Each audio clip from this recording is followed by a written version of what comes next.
Welcome to another video on the channel Exploring Literature with N. In today's video, I will be explaining a very important work, The Prelude by William Wordsworth in detail. So let's get started. सबसे पहले हम कुछ basic information जान लेते हैं about this very poem the prelude. आप अपने पास notepad और पेन रख लें और जो चीज़ भी मैं आपको बताऊं आप उसको लिखते जाइएगा. ये जो पोइम है द प्रीलूड, ये एक ऑटोबायोग्राफिकल पोइम है. ठीक है, ऑटोबायोग्राफिकल पोइम एक ऐसी पोइम होती है जिसमें हमें जो भी पोइट है उस पोइम का वो जो है अपनी लाइफ के बारे में जो है वो बताता हुआ दिखाई देता है. ठीक है, ये जो पोइम है this is the journey from childhood to maturity. बचपन से लेकर जो आपका बचपन, फिर लड़कपन, फिर आपकी जवानी, फिर आपका बुढ़ापा, उस सब के बारे में जो है यहाँ पर हमें चाइल्डहुड टू मैच्योरिटी की एक जो सारी जर्नी है उसके बारे में हमें यहाँ जो है वो पता चलेगा. ठीक है, उसके अलावा ये जो द प्रीलूड है ये वर्ड्सवर्थ का मास्टरपीस माना जाता है. ठीक है, उन्होंने इसको बहुत पहले से जो है वो लिखना स्टार्ट कर दिया था और ये बेसिकली ये जो पोइम है it was intended to be the introduction of any poem. ठीक है, किसी दूसरी पोइम का इंट्रोडक्शन इसको होना था, लेकिन ये खुद ही इतनी लंबी हो गई कि वर्ड्सवर्थ कभी वो पोइम जो जिसका इंट्रोडक्शन के तौर पे इन्होंने ये द प्रीलूड लिखी उस पोइम को वो कभी कंप्लीट ही नहीं कर सके.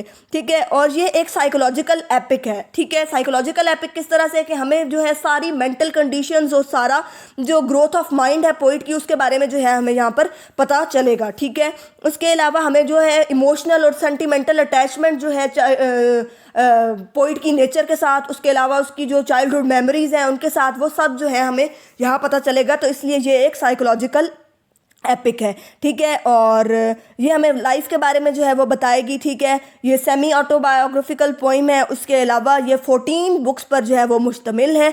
ठीक है, ये उनकी डेथ के बाद पब्लिश हुई थी और यहाँ 3 डेट्स आपको नज़र आ रही हैं, 1799, 1805 और 1850. ठीक है, 1799 में जो है उन्होंने इसको लिखना स्टार्ट किया था, 1805 में वर्ड्सवर्थ ने इसको कंप्लीट किया और 1850 में उनकी डेथ के बाद इसको जो है वो पब्लिश करवाया गया. इसको पब्लिश किसने करवाया था? उनकी वाइफ मैरी ने इसको जो है वो पब्लिश करवाया था.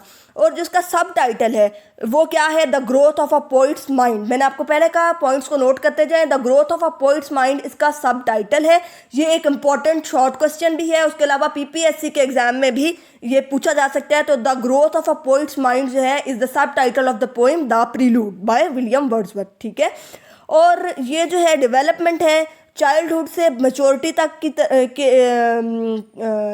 के चाइल्डहुड से किस तरह से आप मैच्योर हुए, ये सारी डेवलपमेंट कैसे हुई, ये सारा प्रोसीजर कैसे हुआ, सारा क्या प्रोसेस था, जर्नी क्या थी, वो सब हमें यहाँ जो है इस पोइम में जो है वो पता चलेगा.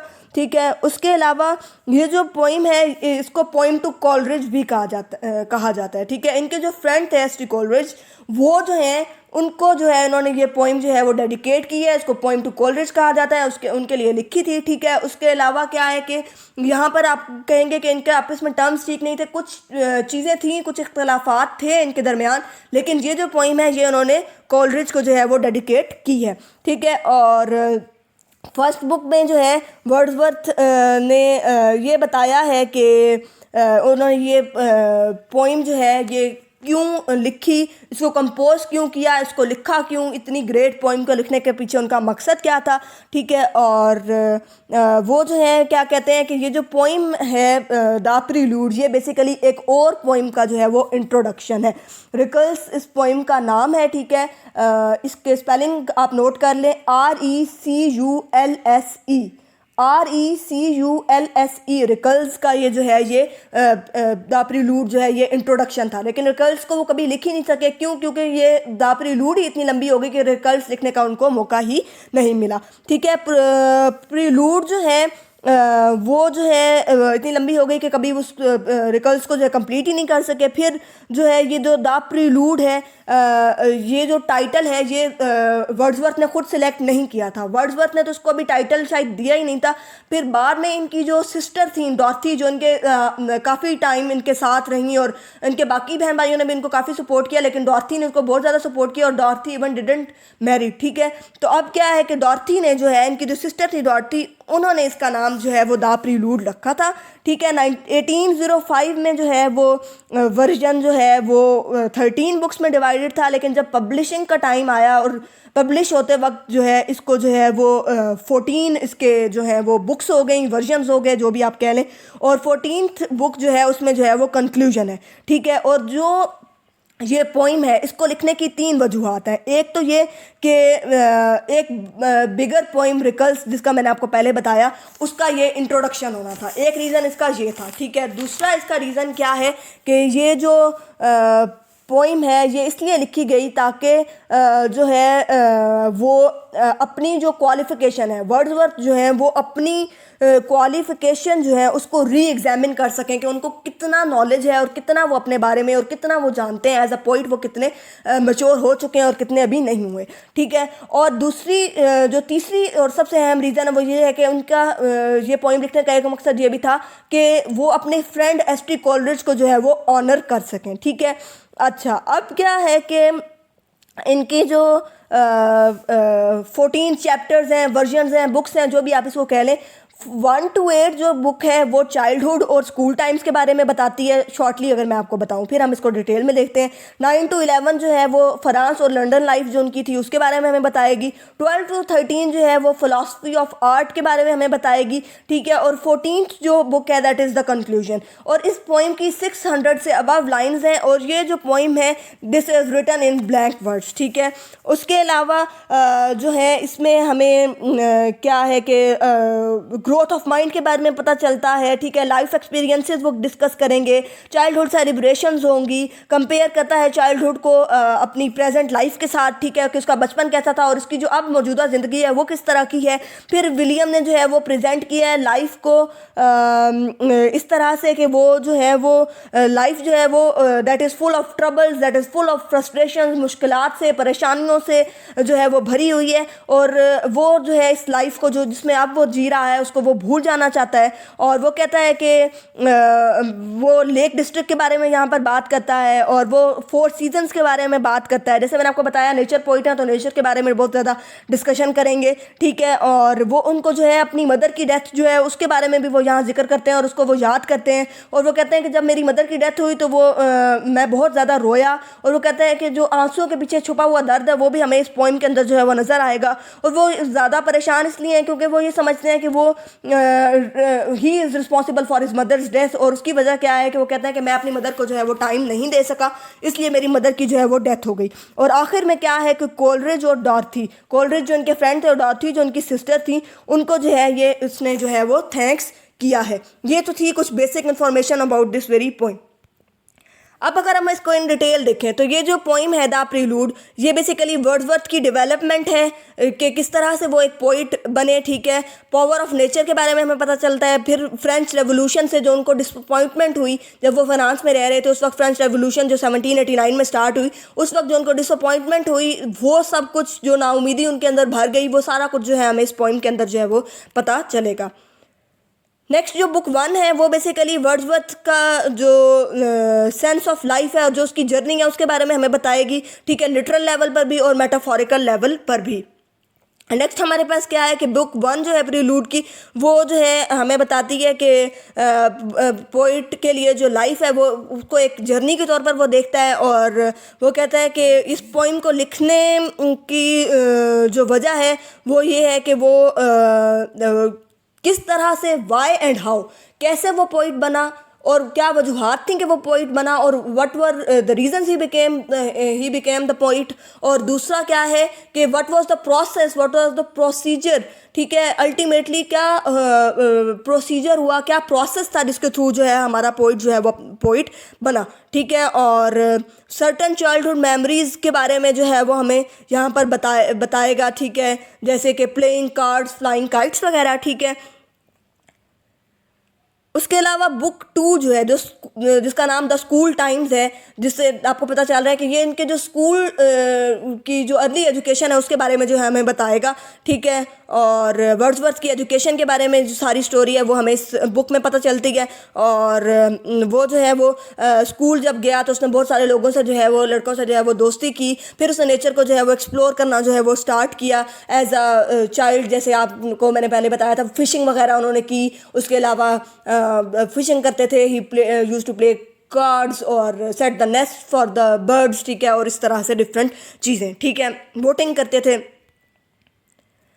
अब अगर हम देखें तो द प्रीलूड क्या है कि ये एक पर्सनल एपिक है, ठीक है, वर्ड्सवर्थ की। और ये पोइट्स माइंड, बार बार कहा जा रहा है पोइट्स माइंड की ग्रोथ है। क्यों? क्योंकि जो हमारा पोइट है उसके माइंड की किस तरह ग्रोथ हुई एज अ पोइट और एज अ ह्यूमन बींग, ये दोनों चीज़ें जो है हमें यहाँ पर पता चलेंगी, ठीक है। और अब क्या है कि उसके माइंड और सोल की किस तरह जो है वो ग्रोथ हुई फ्रॉम इन्फेंट टू चाइल्डहुड, ठीक है। और पहले वो जब छोटा था, फिर वो बचपन में गया, फिर ऐसे बड़ा हुआ, जवानी आई, फिर मैच्योर हो गया, तब तक उसकी किस तरह से उसने ग्रो किया, ये सब उसको जो है यहाँ हमें इसमें जो है वो पता चलेगा, ठीक है। और ग्रामर स्कूल में वो पढ़ता था, ठीक है। और अब क्या है कि वो अपने सेंटिमेंट्स जो हैं वो हमारे साथ जो है वो शेयर करता है। और जब उसके माइंड ने फुल मैच्योरिटी हासिल कर लिया तो उसकी उस वक्त के क्या सेंटिमेंट्स हैं, उससे पहले कि उसकी जो लाइफ गुजरी उसके साथ उसके किस तरह के सेंटिमेंट्स अटैच हैं, वो सब कुछ जो है वो हमें पता चलेगा इस पोइम में, जो कि 14 बुक्स पर जो है वो मुश्तमिल है। नेक्स्ट इसमें क्या है कि बुक 1 में जो है और बुक 2 में हमें क्या पता चलेगा कि वर्ड्सवर्थ का जो चाइल्डहुड है और बॉयहुड है उसके बारे में पता चलेगा, उसका बचपन और उसका लड़पन कैसा था उसके बारे में, ठीक है। और उसके जो बहुत ज़्यादा लवली साइट्स हैं, उसके जो बहुत ज़्यादा लवली साइट्स हैं उनके बारे में जो है हमें पता चलेगा। और जो उसने साउंड्स ऑफ नेचर सुने, उसके जो नेचर के साथ उसका एक्सपोजर हुआ, उस सब के बारे में पता चलेगा। लेक डिस्ट्रिक्ट वो गया, वो उसको बड़ा उसकी जो है वो नस्टोल्जिक है, वो इसके बारे में नस्टोल्जिया उसको होता है, तो वो उनके बारे में वो बात करेगा, ठीक है। और फिर क्या है कि पोइट्स की जो अर्ली लव ऑफ नेचर है उसके बारे में हमें पता चलेगा। और उसकी जो ग्रोइंग कॉन्शियसनेस है, यानी पहले तो उसका अर्ली लव किस तरह का था अबाउट द नेचर कि वो बोटिंग करता था, वो जो है वो ट्रीज़ को देखता था, वो बर्ड्स को पकड़ता था, उनके नेस्ट बनाता था, ठीक है, काइट्स उड़ाता था और नेचर के अंदर जाके रहता था, ठीक है। तो अब यहाँ पे उसके जब उसका कॉन्शियसनेस जो है वो किस तरह से उसमें पैदा हुई कि वो कॉन्शियसली किस तरह से वो नेचर को जो है वो एडमायर करने लग गया, ये सब जो है वो हमें पता चलेगा। उसके माइंड पर किस तरह से नेचर ने जो है वो इन्फ्लुएंस किया, ठीक है। और ये जो है ये सेंशुअस लव था। फिर बुक 1 में हमें ये भी पता चलेगा कि चाइल्ड जो है वो ही इज़ फुल ऑफ डिलाइट। क्यों? क्योंकि वो बहुत सारी चीज़ें जैसे कि फ़िशिंग, बोटिंग, बर्ड नेस्टिंग वगैरह जो है, बर्ड स्नैरिंग और स्केटिंग वगैरह, ये सब कुछ जो है वो कर रहा है। और नेचर से उसका जो है वो एक्सपोजर किस तरह से बन रहा है, यानी एज अ चाइल्ड उसने किस तरह नेचर को जो है वो एक्सप्लोर किया। फिर जब वो बड़ा हुआ वो किस तरह से उसने नेचर को जो है वो एक्सप्लोर किया, ये सब कुछ हमें बुक 1 और 2 में जो है वो पता चलेगा। उसके अलावा जो है वो क्या है कि हमें क्या पता चलता है कि जब वो कार्ड्स किस तरह से खेलता था, ठीक है, ये सब कुछ जो है वो हमें जो है वो पता चलता है। और उसके अलावा लवली और सब माइंड सराउंडिंग्स जो उसकी नेचर की हैं उनमें ये सब कुछ हुआ, बड़ी लवली सराउंडिंग्स में वो मौजूद था जब उसके साथ ये सब कुछ जो है वो हुआ। उसके अलावा क्या है कि ये जो सब कुछ है ये जो है वो अब जो वो जब बड़ा हो रहा है तो उस वक्त भी उसके अंदर जो है वो ये सब कुछ जो है वो मौजूद है। सेंशुअस लव जो है वो चेंज हो रहा है, अब उसका किस में, स्पिरिचुअल या मिस्टिकल लव में जो है वो चेंज हो रहा है। क्यों? क्योंकि अब उसके माइंड की ग्रोथ हो रही है, उसको समझ आ रही है कि हाँ नेचर तो सिर्फ एंजॉयमेंट से बहुत ऊपर की चीज़ का नाम है, ठीक है। तो वो सब कुछ जो है वो हमें इस बुक में जो है वो पता चलेगा। नेक्स्ट हमारे पास क्या है कि हमारा जो पोइट है वो आहिस्ता आहिस्ता अब एक बॉय है और वो जो है वो अब क्या है कि स्पिरिट ऑफ नेचर के साथ उसका जो लिंक है, उसका जो कम्युनिकेशन है, वो जो उसका कम्यून है वो कर सकता है, ठीक है। तो आहिस्ता आहिस्ता उसका जो नेचर के साथ एक ताल्लुक़ है वो ज़्यादा से ज़्यादा जो है वो मैच्योर होता जा रहा है, ठीक है।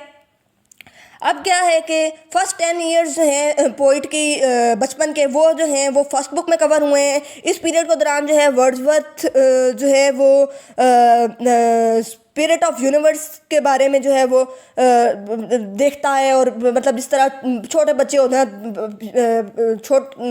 1 साल से लेकर 10 साल के बच्चे जो होते हैं, वो जाहिर है कि डिफरेंट चीज़ों के साथ खेलने कूदने की उनकी उम्र होती है। तो इसी तरह से वो भी उसका उसका जो ये वाला टाइम पीरियड भी है, that is linked with nature. क्यों? क्योंकि उसको चीज़ें भी ऐसी पसंद है, वो वही काम कर रहा है जो नेचर में रह के हो सकते हैं। बोटिंग कर रहा है, यानी पानी के अंदर लेक्स में, दरियाओं में बोटिंग वो कर रहा है। उसके अलावा वो नेस्ट वगैरह क्या है कि बर्ड्स हैं, ट्रीज़ हैं, ठीक है। उसके अलावा वो काइट जो वो ही इज़ फ्लाइंग द काइट, तो वो भी क्या है कि आसमान के साथ उसका एक्सपोजर हो रहा है। तो ये सब कुछ भी उसका क्या है कि हमें उसकी लव ऑफ नेचर के बारे में जो है वो पता चलता है, ठीक है। अब क्या है कि वो जो है वो उसका इस तरह का लव था जैसे कोई एनिमल लव होता है, सेंशुअस लव होता है, ठीक है।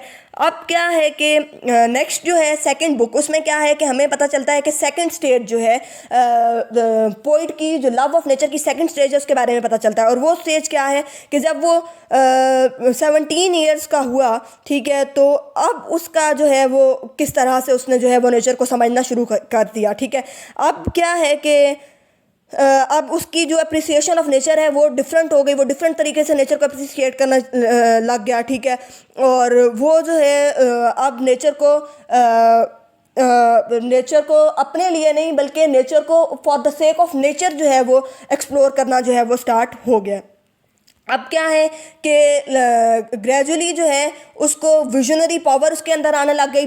मैंने आपको बताया था ही वॉज अ पोइट, तो जो पोइट होता है he is a born poet, तो उसके अंदर अब वो जो विजनरी पावर होती है पोइट के अंदर, एक इंसाइट होती है, एक दूसरी तरह की नज़र होती है, निगाह होती है जो एक आम इंसान से मुख्तलिफ होती है। जो जिस तरह से वो चीज़ को, जब किसी भी चीज़ को, एक फूल को देखेगा तो वो उसको उस अंदाज से नहीं देखेगा जिस तरह से एक आम इंसान देखता है। एक आम इंसान देखेगा, उसको फूल अच्छा लग रहा है, वो उसको स्मेल करेगा, उसको पसंद आ रहा है, वो उसको तोड़ेगा और ले जाएगा। लेकिन जो एक आम शख्स नहीं है और जो एक शायर है, वो क्या करेगा, वो उस फूल को देखेगा, उसको एक अपनी नज़र है उसकी जिससे वो उसको देखेगा, उसके बारे में सोचेगा, उसके पे गौर करेगा और उसके बारे में कुछ कह देगा, कुछ भी अपनी पोइट्री के थ्रू उसको जो है वो एक्सप्लेन कर देगा अपने इमोशंस को।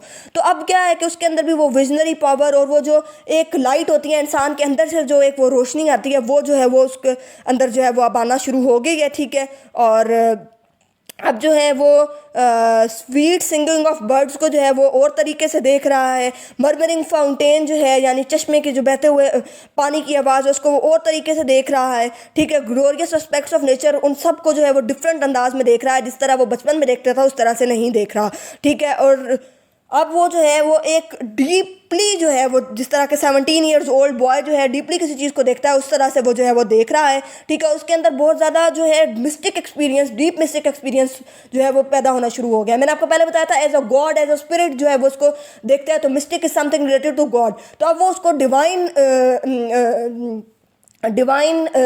किसी डिविनिटी वाली चीज़ के तौर पर जो है जो है वो देख रहा है, ठीक है। और किसी होली चीज़ की तरह जो है वो उसको देख रहा है, ठीक है। और अब क्या है कि वो जो है वो क्या करता है कि वो रियलाइज़ करता है कि रियलिटी असल में क्या है नेचर के बिहाइंड, ठीक है। और यूनिटी जो है या डाइवर्सिटी जो है वो यूनिवर्स में जो मौजूद है, वो जो है वो हमारी जो वैदिक एज है इसके बरक्स है। और उसके जो नेचर है, जो हम जिस तरह से हमारी जो एज में या जिस तरह से हमारे आजकल के दौर में जिस तरह से नेचर को देखा जाता है, नेचर तो वो है ही नहीं, उसने तो और तरीके से नेचर को देखा, ठीक है। अब क्या है कि थर्ड बुक जो है वो डील करती है उसकी जो एक्चुअल रेजिडेंस है कैम्ब्रिज में। अब जब वो कैम्ब्रिज आया तो तब उसने जब वहाँ पर रहना शुरू किया तो वो किस तरह से कैम्ब्रिज में उसका वहाँ रहने का एक्सपीरियंस कैसा हुआ, वो सब उसने जो है वहाँ यहाँ हमें जो है वो एक्सप्लेन किया बुक 3 में, ठीक है। और वो क्या करता है कि वो अपने जो एक्सपीरियंसेस हैं उनको रिलेट करता है और हमें ये बताता है कि उसको जो है वो कुछ अच्छा नहीं लगा और कैम्ब्रिज में जो है कुछ स्कॉलरली पर्सन नहीं था, कोई स्कॉलर नहीं बन गया। और वो जो है वो कहता है कि वो जो है उसकी बड़ा ही फजूल किस्म का उसका वो टाइम था, ठीक है। और वो कहता है कि वो जो है वो उसकी एक बड़ी जी प्रेस्क्राइब्ड सी रूटीन थी यूनिवर्सिटी की, आना जाना चले जाना काम करना। तो वो उस सबसे जो ज़ाहिर है वो पोइट था, वो चीज़ों को एक्सप्लोर करना चाहता था, नेचर लवर था। तो उसको जो है ज़ाहिर है कि ये जो चीज़ है ये बड़ी बोरिंग लगती थी। तो वो यही बता रहा है कि मेरे यहाँ पर जो मेरा टाइम था वो कोई ख़ास अच्छा नहीं गुजरा, बड़ा बोर्डम में मैं रहा, ठीक है। और वो कहता है कि वो जो है वो इमेजिनेशन को और जो पैशन है उसको जो है वो बहुत ज़्यादा इम्पोर्टेंस जो है वो देता है, ठीक है। अब नेक्स्ट क्या है कि फोर्थ बुक जो है वो हमें उसमें हमें क्या पता चलता है कि लॉन्ग समर वेकेशन जो है वर्ड्सवर्थ की, उसके बारे में हमें पता चलता है, ठीक है। और वो जो है वो अपने जब नेटिव हिल्स में वो वापस आया, जब उसके समर वेकेशन हुए तो वो इतना बोर हो चुका था कि वो अपनी नेटिव हिल्स में और नेचर में जो है वो वापस चला गया और अपने पुराने दोस्तों से वो जाकर मिला, ठीक है। अपने पुराने दोस्तों से, पुराने साथियों से, पुराने कंपेनियन से वो जाकर मिला। और इस बुक में हमें क्या पता चलता है कि हमें कुछ लाइंस ऐसी मिलती हैं जो हमें बताती हैं कि वो जो है वो एक उसके जो वो एक डेडिकेटेड स्पिरिट है और वो जो है उसको ये रियलाइजेशन हुई कि he is the lover of nature, और वो जो है वो एक उसका वो एक आम इंसान से जो है मुख्तलिफ है और he is a dedicated spirit, ठीक है। एक डेडिकेटेड सोल है, एक गुड सोल है, एक पीसफुल सोल है। ये सब कुछ उसको जो है वो यहाँ पर बुक 4 में जो है इसकी इन सारी चीज़ों की इसको जो है रियलाइजेशन हुई, यहाँ पर जो है उसको सब कुछ जो है वो पता चला, ठीक है। नेक्स्ट हमारे पास क्या है, बुक 5 की अगर हम बात करें तो बुक 1 to 4 में जो है हमें फर्स्ट मूवमेंट, इस पोइम की, लॉन्ग पोइम की फर्स्ट मूवमेंट जो है वो हमें हम ये कह सकते हैं कि बुक 1 से 4 में हमें जो है वो मिलती है, ठीक है। और इसके बाद हमें क्या पता चलता है कि जो हमारा नैरेटिव है वो बुक 5 में थोड़ा सा चेंज हो जाता है। बुक 5 में वो हमें ये बताता है कि वो जो है वो किस तरह से जो है बुक्स और रीडिंग को जो है वो पसंद करता था अर्ली लाइफ में। और वो कहता है कि वो किस तरह से वो जो है वो ट्रिब्यूट्स उसने पेश किए ग्रेट पॉइंट्स को, उसने किस तरह से ट्रिब्यूट जो है वो पेश किया, ठीक है। फिर जो है बुक 6 में जो है हमें क्या पता चलता है कि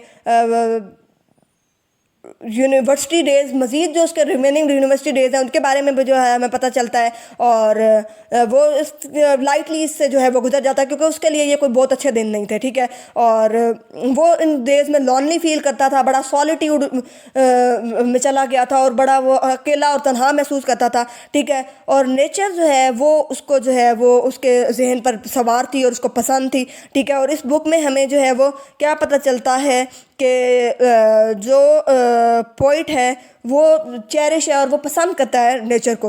that I might leave some monument behind me. वो कहता है कि मुझे ऐसा लगता था कि मैं अपने पीछे कुछ छोड़ आया हूँ, और वो क्या छोड़ आया, वो नेचर छोड़ आया, कुछ मोनोमेंट, कुछ अच्छा जो था वो वहाँ छोड़ आया, ठीक है।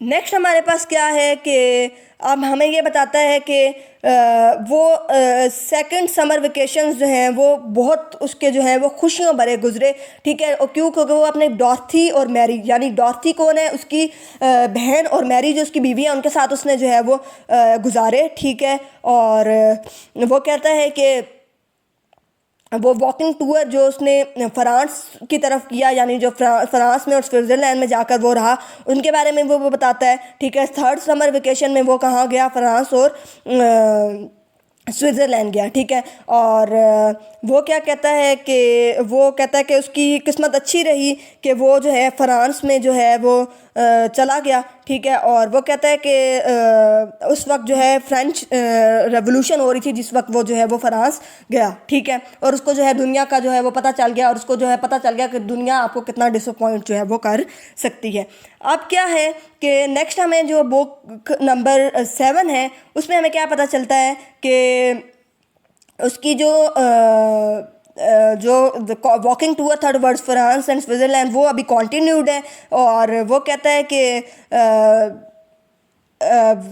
उसकी जो रेजिडेंस थी लंदन में वो कैसी रही उसके बारे में हमें यहाँ बताता है। और वो कहता है कि वो जब अपनी डिग्री ले चुका था तो वो जनवरी 1791 में वहाँ चला गया। और वो क्या कहता है कि पोइट जो है हमें मज़ीद इसमें ये बताता है कि वो जो है वो अनफॉर्चुनेटली उन लोगों में इंटरेस्टेड नहीं है जो जिनके पास वो रह रहा है, बट वो कहता है कि वो कहता है कि वो जो है वो इंटरेस्टेड है किस चीज़ में, वो कहता है कि मैं इंटरेस्टेड हूँ नेचर में, और मेरी जो लाइफ है वो लंदन में बहुत ज़्यादा जो है वो डल थी, और अब मुझे जो है लोगों के साथ जो है वो डील करना पड़ता था, जबकि मैं इतना इंटरेस्टेड नहीं हूँ, लेकिन मुझे अपना इंटरेस्ट जो है वो शो करना पड़ता था। ठीक है, नेक्स्ट वो हमें क्या बताता है कि बुक जो हमारे पास 8 है उसमें क्या पता चलता है कि इस पोइम का जो सेकंड पॉज है वो हमें जो है वो पता चलता है। इस पोइम में रिट्रोस्पेक्टिव सर्वे जो उसका चाइल्डहुड में हुआ और उसकी जो मैच्योरिटी है उस सब का जो सर्वे है वो हमें यहाँ पता चलता है। ठीक है, और उसका स्ट्रेंज सब टाइटल है love of nature leading to love of man. ठीक है, अब बेसिकली क्या है कि इंसान को उसको नेचर से मोहब्बत है और इसीलिए उसको जो है वो आदमी से भी मोहब्बत है, और वो कहता है कि लव ऑफ नेचर जो है बेसिकली वो जो है वो वही love of nature he basically वजह बनी उसको, लव ऑफ नेचर ही वो चीज़ है जो उसको लव ऑफ मैन तक जो है वो लेकर गई। ठीक है, अब क्या है कि जो 9th बुक है और जो 10th बुक है उसकी अगर हम बात करें तो उसमें जो है इसमें हमें third movement of the poem जो है वो स्टार्ट होता है, और इन 2 बुक्स में क्या है कि हमें क्या पता चलता है कि वर्ड्सवर्थ की जो एंथुसियाज्म है या ज़ील है फ्रेंच रेवोल्यूशन के बारे में, उसके बारे में हमें जो है वो पता चलता है। और वो कहता है कि मैं जब फ्रांस गया तो मेरा जो बड़ा एक एक्साइटिंग सा एक्सपीरियंस हुआ सब्सिक्वेंटली जब मैं वहाँ गया जब मेरा सब्सिक्वेंट विज़िट हुआ फ्रांस में, तो तब यानी फ़्रांस के बारे में, फ़्रांस की लाइफ कैसी थी, वहाँ उसने क्या कुछ देखा, फ्रेंच रेवोल्यूशन के टाइम पर क्या हो रहा था, क्या उसको अच्छा लगा, क्या उसको बुरा लगा, ये सब कुछ उसने जो है यहाँ पर जो है वो डिस्कस किया है। नेक्स्ट हमारे पास क्या है कि यहाँ पर वो हमें ये भी बताता है कि वो जो है वो बेपर्स जो है जो इंस्पायर्ड पोइट है उसको जो है वो रिवोल्यूशनरी इंथुसिज्म उससे भी जो है वो उसका कुछ ना कुछ उसकी बातचीत हुई, और वो कहता है कि उसको बहुत जल्दी एक डिल्यूजनमेंट हुई। वो क्या था कि वो शॉक हुआ कब जब वो डिफरेंट इवेंट्स उसके सामने हुए, और वो कहता है कि वो उसको ग्रेट रेवोल्यूशन जो है वो जो है उसने उसको जो है वो शेक करके जो है वो रख दिया था। ठीक है, नेक्स्ट क्या है कि जो बुक नंबर इसकी 11th बुक है उसमें क्या है कि डिल्यूजनमेंट जो है वो कॉन्टीन्यूड रहती है। ठीक है, और ये कंप्लीट हुई। ठीक है, और क्या कंप्लीट हुई जब सारे जो आइडियल्स हैं फ्रेंच रेवोल्यूशन के वो टूटे और उसको सब पता चला, तो वो फिर उसको पता चला कि वो जो है वो ग्रेट मिलिट्री की जो पॉलिसी है उस पर जो है ये सब कुछ चल रहा है, और वो जो है उसको क्या हुआ कि वो वहाँ पर जब वो रह रहा था तो वो कुछ पॉलिटिकल एक्टिविटीज़ में भी इन्वॉल्व हुआ, तो उसको जो है वो ख़तरा लग गया कि अब शायद वो उसको लाइफ थ्रेटनिंग जो है वो कॉल्स वगैरह या जो भी आप उसको कह ले लाइफ थ्रेट्स आ रहे थे, तो वो जो है वो वहाँ से जो है वो वापस आ जाता है। ठीक है, अब क्या है कि जो इसकी आपके पास है ना